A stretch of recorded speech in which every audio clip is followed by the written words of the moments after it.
Halo semua, selamat datang di channel Pace Crypto. Hari ini sedikit berbeda, di mana belakangan ini teman-teman semua mungkin sering melihat bahwa ada project dari Keraton Solo. Hari ini saya diberi kesempatan yang sangat menarik sekali. Terima kasih Mas Jody. Ya, sama-sama Mas Ardu. Bisa main ke Solo dan juga bisa lihat langsung project token Keraton Solo. Mungkin untuk Mas Jody boleh diperkenalkan diri dulu. Oh ya, jadi salam rahayu teman-teman semua, teman-teman subscriber Pace Crypto. Salam rahayu, teman-teman Keraton Surakarta juga yang sedang nonton channelnya Mas Pace Crypto. Salam rahayu. Jadi perkenalkan sebelumnya saya Jody Hendarto. Di sini sebagai CTO-nya Keraton Studio dan lead project-nya di Project Dixa. Jadi di sini saya pagi ini kedatangan tamu yang sangat baik ya. Sudah menemani dari awal rilisnya token masa. Support banget token masa, dan ini ada kesempatan ke Solo, kita sedang diskusi bareng. Tadi kita habis muter-muter di museum juga, menikmati sejarah-sejarahnya Keraton Surakarta yang nanti akan dibagikan ke teman-teman gitu. Iya. Oke. Oke, jadi sebetulnya saya tertarik banget sama project ini dari diri saya sendiri kawan-kawan. Dimana suatu keraton, suatu budaya yang sudah ada lama, ternyata sudah mulai masuk teknologi nih. Dari sekian banyak teknologi, kenapa Bro Jody ini tertarik untuk blockchain, kripto? Apakah karena mungkin sifatnya yang abadi dan sebagainya? Oke, jadi kenapa kita putusin pakai blockchain? Itu ada poin pertama ya Mas. Poin pertama itu Keraton Surakarta milih untuk blockchain karena kami percaya hadirnya blockchain itu emang momennya sangat tepat sama eranya Keraton Surakarta Mas. Jadi kan ini salah satu cerita, Keraton Surakarta kan memang belum rilis produk ya sampai saat ini. Nah, salah satu tantangannya kan adalah ketika nanti mau rilis produk, itu kan akan ada banyak produk di luar sana yang ikut-ikut membuat produknya. Nah, gimana kita menjamin keoriginalitasan dari produk ini? Itu salah satunya nanti akan kita pakai teknologi blockchain itu Mas. Karena kan teknologi blockchain itu kan ngecek ini produk pertama itu keluar dari siapa, terus sudah berpindah tangan kemana aja. Itu kan bagusnya teknologi blockchain. Nah, ini sangat sesuai dengan kebutuhan Keraton Surakarta Mas. Jadi nanti harapannya ketika kita rilis produk original, orang beli, dia mau resell lagi, buktinya kelihatan. Oh, ini blok pertama itu keluar dari brand Keraton Surakarta. Oke, jadi mereka akan lebih percaya, lebih merasa secure ketika bertransaksi karena terjamin. Jadi salah satu keunggulan teknologi blockchain kan itu. Poin keduanya itu kita itu mau jadikan ini sebuah statement Mas. Statement kalau Keraton Surakarta itu mampu untuk berinovasi. Karena kan waktu kami pertama kali hadir di Keraton Surakarta itu sendiri belum punya website official dan Instagram official. Nah, lalu keputusan kami pertama, oke, kami hadirkan website dulu sama Instagramnya, TikToknya, sekarang udah ready, bisa nanti dicek di linknya mungkin di deskripsi. Tapi kan untuk orang-orang ngelihat website sama sosial media itu di zaman sekarang udah hal biasa ya Mas. Belum sosial karena memang udah zamannya seperti itu. Nah, makanya kita ambil step satu langkah lebih maju, di mana Keraton Surakarta itu kita bikin statement, oke, kami akan hadir di teknologi yang akan datang. Kami akan mempersiapkan di masa tersebut. Masa tersebut ya salah satunya blockchain itu Mas. Jadi kita ambil statement Keraton Surakarta mampu untuk berinovasi dan menggunakan teknologi terbaru untuk adaptasi, menyampaikan pesan-pesannya di masa yang akan datang gitu kira-kira. Ya, keren banget ya kawan-kawan ya. Jadi bagi saya sih memang sangat berkorelasi ya antara, karena sebetulnya kan keraton budaya itu kan sebuah aset ya Mas ya. Jadi ditokenisasi cocok lah ya dengan kripto. Nah, mungkin sebelum kita masuk ke lebih teknis, sebetulnya saya pengen tahu kira-kira visi utamanya apa? Karena saya suka banget kalau bahas sesuatu mulai dari visi ya. Visi utamanya kira-kira apa nih dari project ini Mas? Oke, mulai dari visi. Ya, itu menarik Mas. Jadi kalau dari visinya itu memang luas banget Mas. Salah satunya adalah semangat kami untuk meneruskan warisan dari para leluhur itu Mas. Jadi kan kalau kita bayangin Keraton Surakarta itu kan punya budaya, punya seni, punya wisdomnya mereka yang selalu dilanjutkan dari generasi ke generasi, dan itu kan salah satu problem yang kita hadapi di awal itu kan karena obrolan kita dengan pihak Keraton Surakarta, di mana anak muda itu udah mulai nggak tertarik ya sama budaya Jawa, lebih tertarik sama budaya lain. Terus kalau kita tarik lagi problemnya kan karena mediumnya untuk menyampaikan budaya ini kurang menarik gitu Mas, kurang adaptif, teknologinya kurang yang terbaru. Nah makanya visinya adalah untuk meneruskan ini kita gunain teknologi, kita adaptasi gimana perkembangan zamannya. Jadi ketika nanti kita udah kumpulkan data-data untuk dibagikan, budaya seninya itu bisa disampaikan lewat medium terbaru ini. Jadi visinya memang untuk meneruskan semangat warisan budaya, seni, dan wisdomnya budaya Jawa ke generasi yang akan datang, bahkan mengglobal. Karena kan dengan kekuatan teknologi ini bisa lebih menjangkau orang-orang dimanapun ya Mas. Gitu. Betul. Jadi visinya ya itu. Ya, saya rasa betul sekali kawan-kawan ya. Saya rasa banyak banget ya sebetulnya budaya, nilai-nilai dari filosofi Jawa mungkin yang sebetulnya masih banyak banget luas yang belum kita tahu sekarang mungkin sebagai anak muda dan sebetulnya bisa kita terapkan di hidup ya. Jadi mungkin itu ya Mas ya. Iya, betul. Ya. Nah, mungkin berikutnya terkait kira-kira teman-teman pasti bingung nih.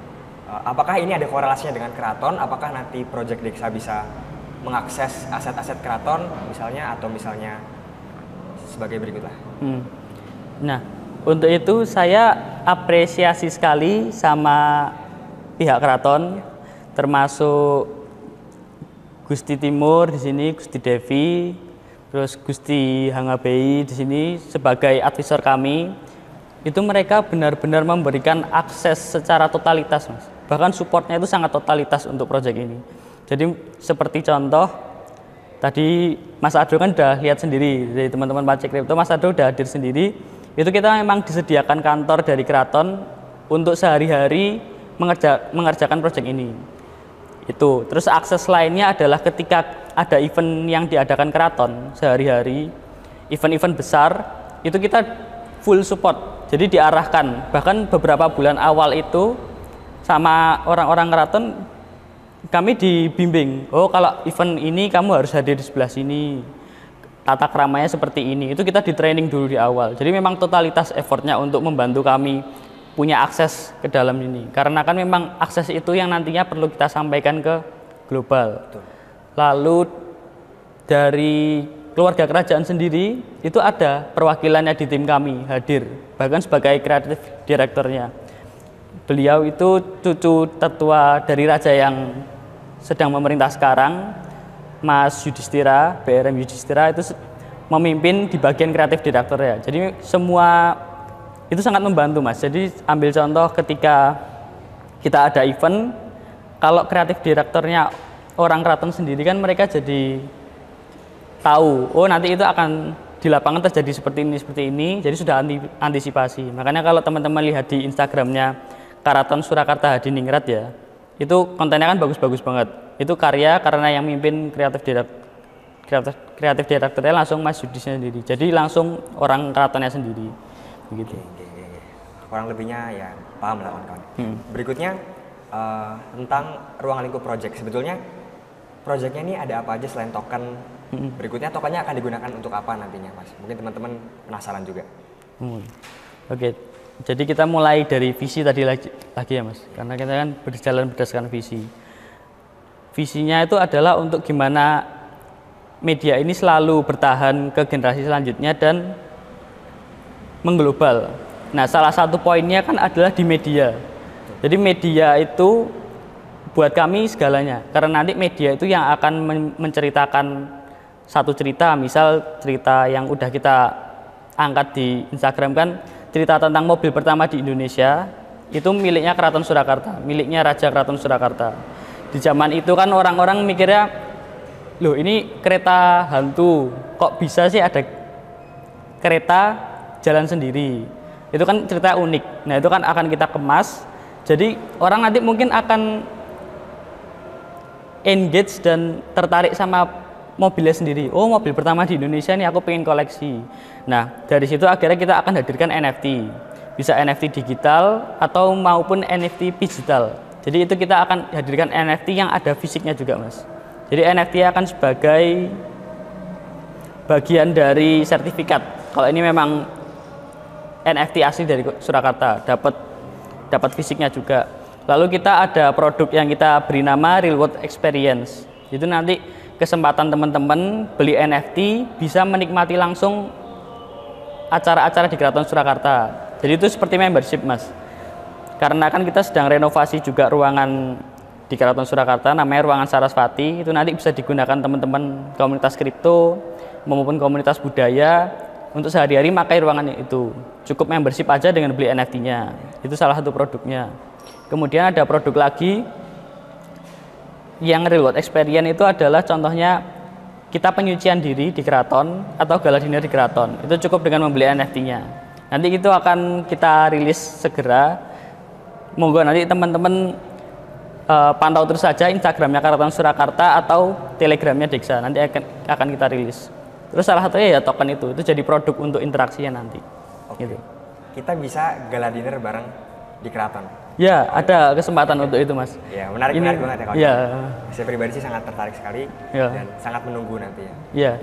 Oke, Boleh, Mas. berikutnya mungkin terkait token nih, Mas ya. Karena entah mengapa stigma di Indonesia terkait project lokal, project kripto, token lokal itu masih sedikit negatif gitu, Mas ya, mungkin ya. Nah, mungkin ada tanggapan kira-kira mengapa kita harus percaya sama project Dexa atau kenapa project Dexa berbeda? Mungkin boleh, Mas. Oh ya, saya ngelihatnya, jadi pengalaman kemarin kita kan udah sempet mau rilis tokennya, terus kan dapat tanggapan dari orang-orang netizen Indonesia ya. Oh ya seperti ini, ya banyaklah tanggapannya.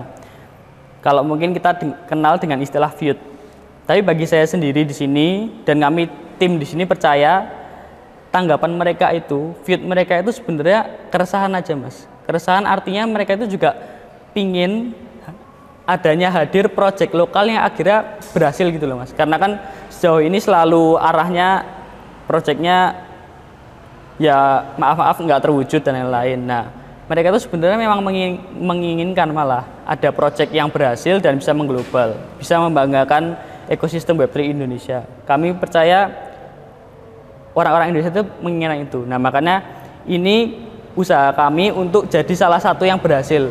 Makanya kami terinspirasi untuk ya seperti konsep kerajaan sendiri itu, Mas. Kerajaan itu kan tentang menginspirasi, memimpin, lebih dulu berinovasi ketika ada teknologi.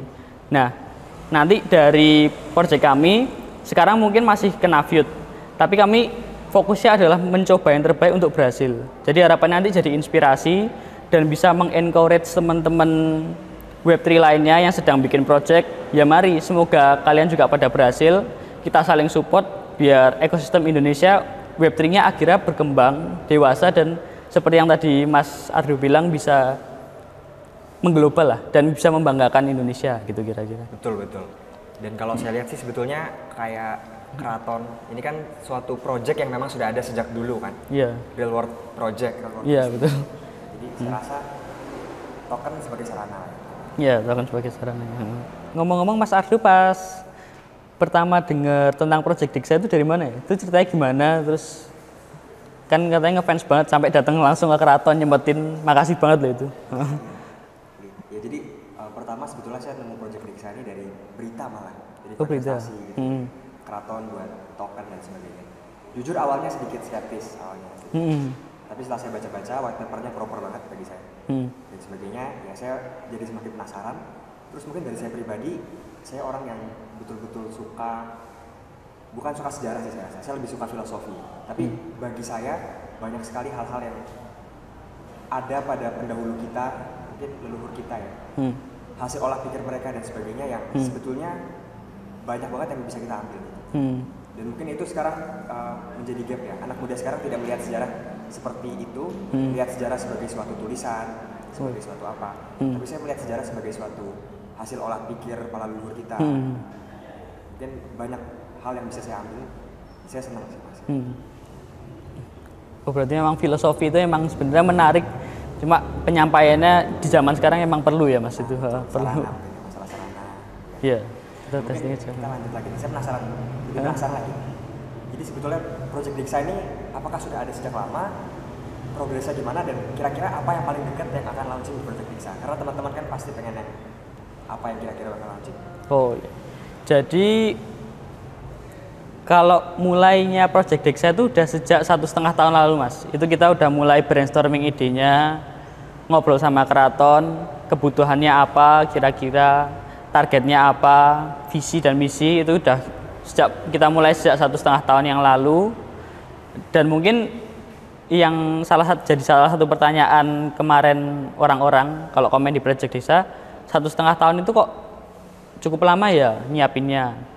Nah, kita dari tim sendiri itu juga ngerasanya awal itu oh ya gampang, kita tinggal kumpulin segala informasinya, kita share di website keratonsurakarta.com, kita upload di Instagram, kita liput harian.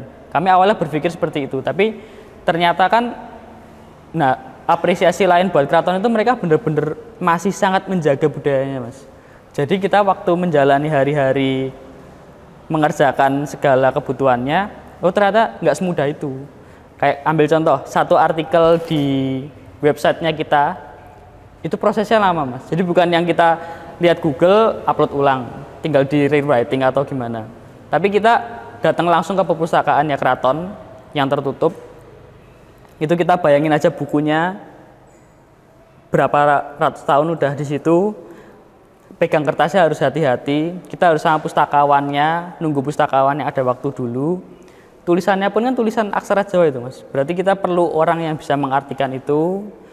Nanti jadi bahasa Jawa yang sudah terlalu advance, diartikan lagi ke Indonesia, validasi, dan baru kita jadikan artikel. Jadi tahapannya itu banyak.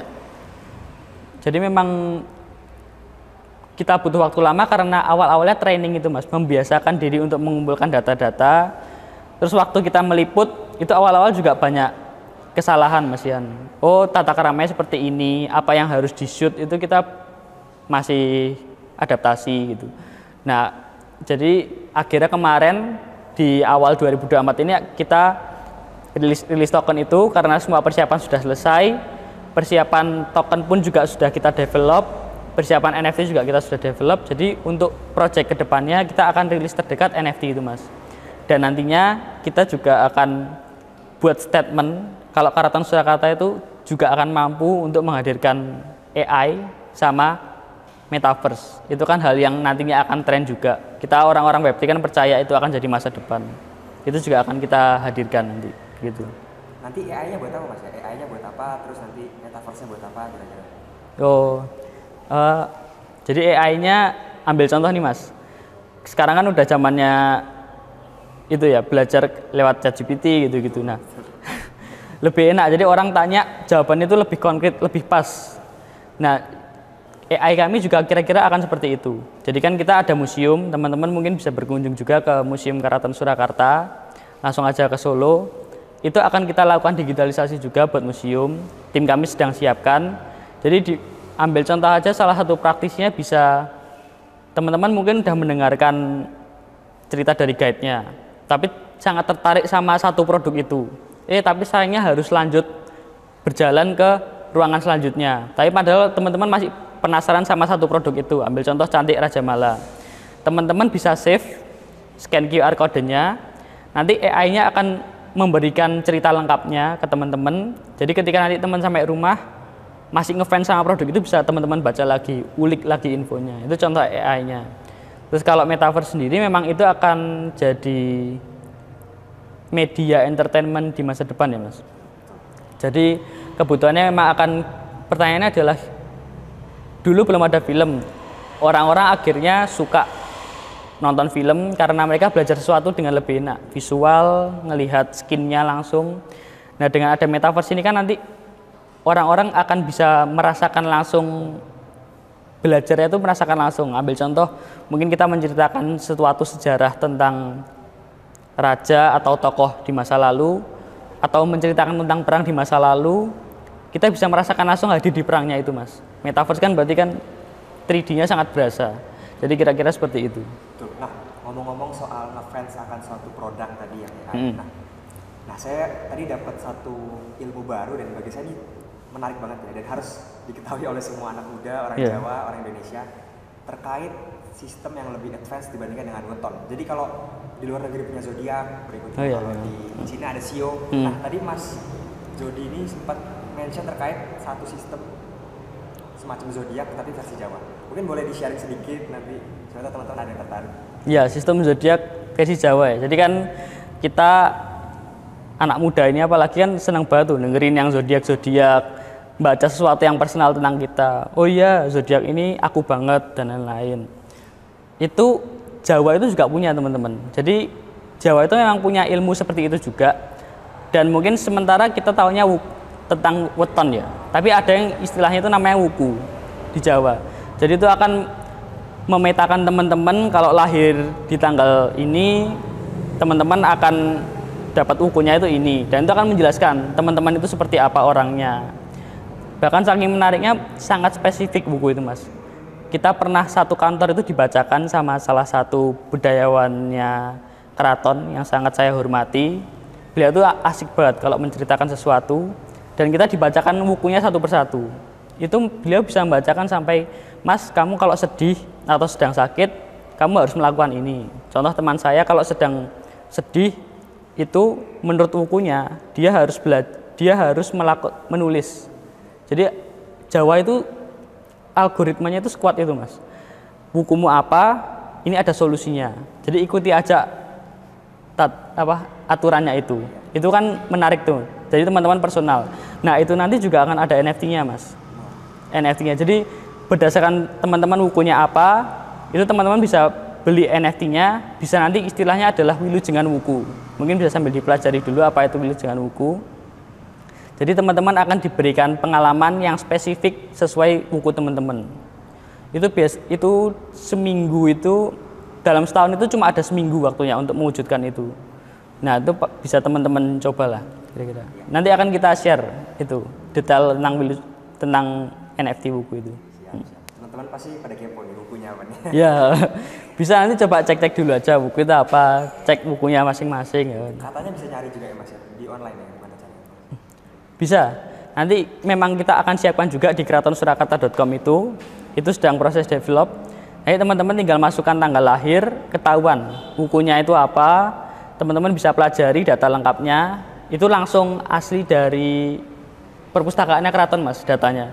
Jadi akan kelihatan jelas, oh kuku ini, aku cocoknya beli produk ini. Nah, nanti produknya juga bisa didapetin di keraton. Jadi kan jadi biar kita orang Jawa itu bangga juga Mas. Oh aku punya sistem zodiak yang bagus juga dan relate. Jadi semangatnya itu, biar kita menyampaikan ya medianya NFT, Instagram kami, website kami gitu. Keren. YouTube seperti ini. Keren. Nah ini mungkin yang terakhir nih, karena kemarin saya lihat Dexa ini lagi habis pre-sale ternyata.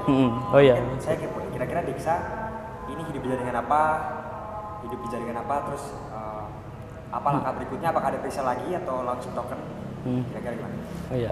Untuk saat ini Dexa kita putuskan untuk awalnya kan di Binance tuh Mas. Terus akhirnya kita mendengar teman-teman, kita nanti rilisnya di Avax. Jadi kita udah build, kemarin udah lakuin presale 1 dan ini kita sedang masa presale 2. Teman-teman bisa dapetin mumpung presale, nanti listingnya itu kita kira-kira di bulan Juli Mas. Jadi ini presale sampai bulan Juli.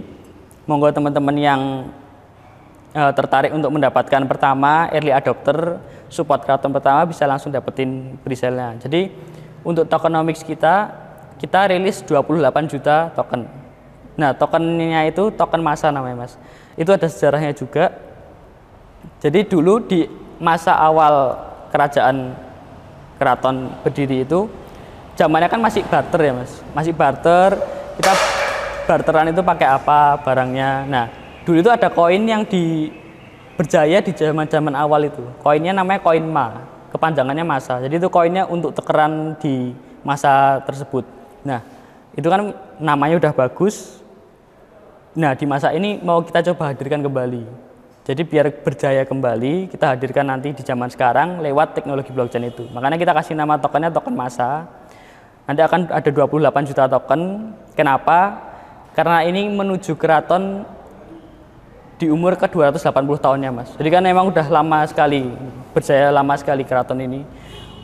sekarang 279 tahun menuju 280 tahun kita hadirkan tokennya di angka 28 itu juga. Biar satu filosofis seperti yang Mas Ardo tadi bilang, filosofis itu kan hal yang menarik gitu. Makanya harus kita hadirkan di tiap-tiap step kami juga.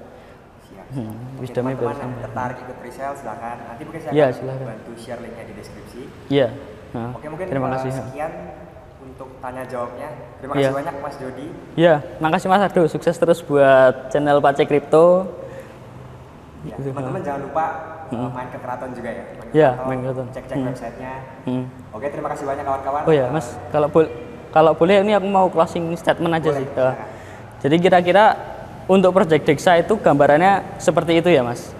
Visinya adalah gimana kita sebagai orang Jawa itu menyampaikan kembali, meneruskan warisan budaya kita biar nggak terkikis, selalu berjaya juga.